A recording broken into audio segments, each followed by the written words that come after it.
Today we're going to install this MALOSSI cylinder, part number 3118887.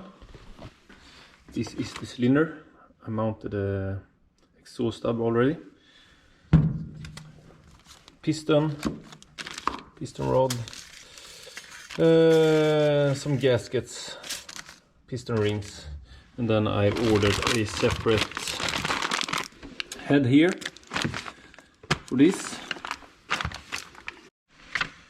To this cylinder you get a manual on how to install it, and here you have all the measurements if you want to do some porting to your inlet into your transfer ports.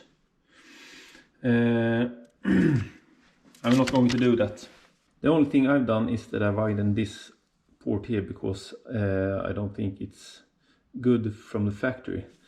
The fitting of the two casings are not very correct, so I widened that. But I won't do anything here because here the wall is very thin, so it's easy to go through. And then we have this part we could remove. You see I've made it black here, but I won't do that. I'm not after maximum power or anything, so I will be happy with this. So first of all I'm going to try to see if I can find out which squish I'm going to have. Or in here it says that the squish should be 0.8 to 0.9 millimeters.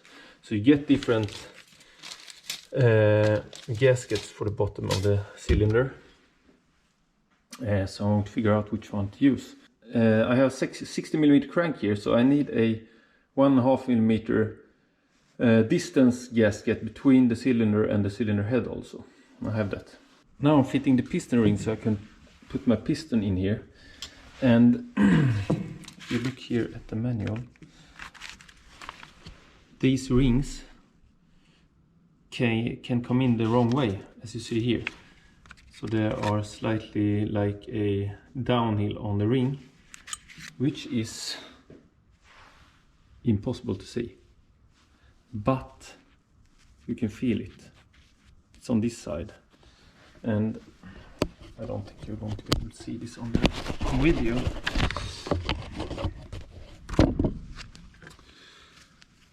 If I put this here, I don't think you will see it, but then I can see that there is a small angle on the ring on this side, and on this side it's totally flat, so this side will go up. You have these places where the piston rings goes in with this small thing here, and the other one is over here, so they go in different places. And then we obviously have the arrow. That means that goes down against the exhaust. That's a piston in place. Now I just need to put in my locking ring here. I've done that on the other side already. Putting some 2-stroke oil on the piston before I put the cylinder in place, so it's not all dry. And make sure that your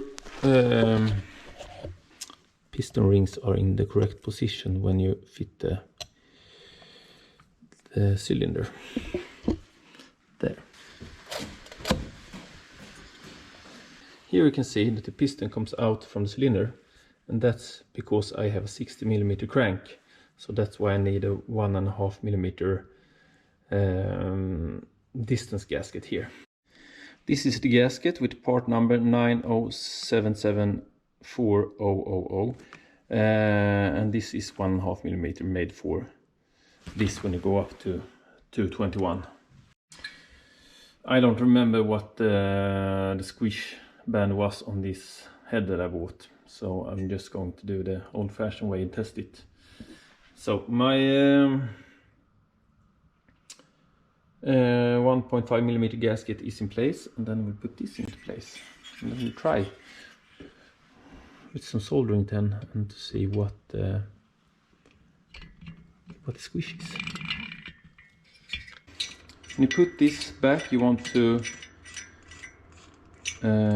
torque this up with the right torque settings, which you get in this manual here. So everything is in there. You also get, as I said, a squish band. You get which main and so on you should use, your settings for the carburetor, and your ignition timing and everything. So everything is in here, so that's great.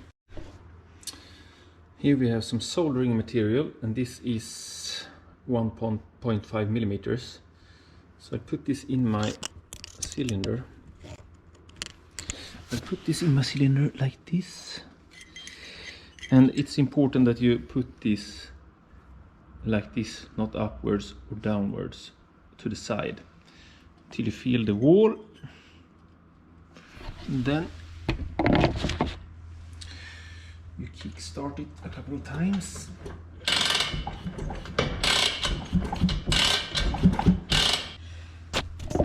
And then we take it out and measure it. Okay, we're officially 221 now, and sometimes you don't think before you buy stuff, because I needed to compensate the new stroke that's 3 millimeters longer than the old one. So I needed to compensate that by 1.5 millimeter. But this head had a 1.2 millimeter squish, and I want a squish according to MALOSSI about 0.9 millimeters, but I was aiming for 1 millimeter. And since this has a 1.2 millimeter squish band, I ended up with 1.2 millimeters. So that's too much. So I could have gone for a head gasket that was 1.2 or 1.3 millimeters. But I can change that at any time, so that's not a problem. I'm going to continue with the carburetor, I think.